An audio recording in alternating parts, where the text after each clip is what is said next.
Passionné depuis son plus jeune âge par le cinéma, Daniel conserve d'anciennes caméras qui lui rappellent son enfance et l'histoire du cinéma.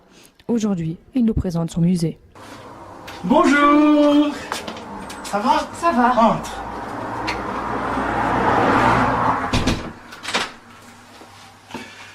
On va dans le studio? Je passe premier.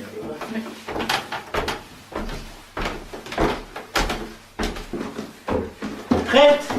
Prête. Bien. Laurent, regarde.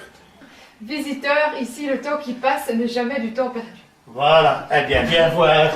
Tu ne perdras pas ton temps. J'allume et regarde. Voilà. C'est ici que ça se passe. Et c'est toujours une émotion pour moi. 1900 là-bas, 1900-1910. Une passion particulière qui lui vient de son père, un ancien projectionniste d'un petit cinéma de village. Nous pouvons dire que Daniel est né et a grandi avec le cinéma. Elle date du début des années 1950. Mon papa était projectionniste dans un cinéma à Strépy-Bracny, puis ça a été à la Laestre, c'est un cinéma qui est devenu un grand magasin, et il avait à la maison un projecteur comme celui-ci, où j'ai la main posée dessus, et avec ce projecteur, il passait des films à la maison. Et la première fois que j'ai vu un film, c'était un western. Quand c'était fini, j'étais triste de voir autant de revolvers qui étaient perdus dans le sable. Et mon père m'a dit, mais va les chercher, ils sont derrière l'écran. Ah, j'ai couru, puis j'ai fait la gueule, il n'y avait rien. J'avais 3 ans, 4 ans, 5 ans, je ne sais pas exactement, mais c'était en 1952, 53, difficile à dire. Et cette passion a commencé. J'allais voir mon papa au cinéma, il faisait la projection. Et pendant l'entracte, j'avais le droit de rentrer dans la cabine de projection. C'est avec fierté que j'y allais.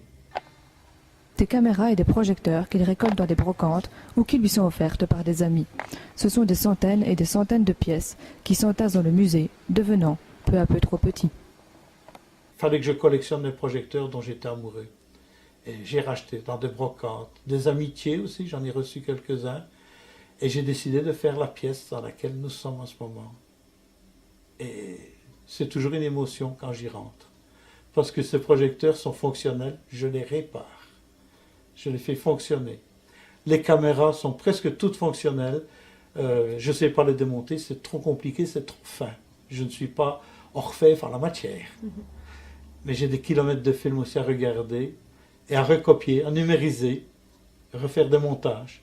Notamment, le roi Albert en a reçu un concernant la reine Astrid, sa maman. Mais Daniel ne compte pas s'arrêter là. Un projet quelque peu farfelu verra bientôt le jour. Et bien voilà. Ce projecteur, je viens de le recevoir.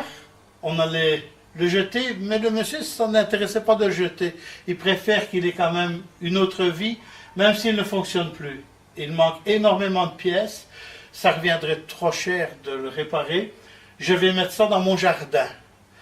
Et dans le jardin, je partirai à partir du trou de l'objectif, puisqu'il n'y est plus, avec 4 barres à béton. Je ferai un écran en acier, un Charlie Chaplin dedans, à l'intérieur un spot. Et voilà, j'aurai un projecteur qui projette le profil de Charlie Chaplin dans le jardin parmi les fleurs.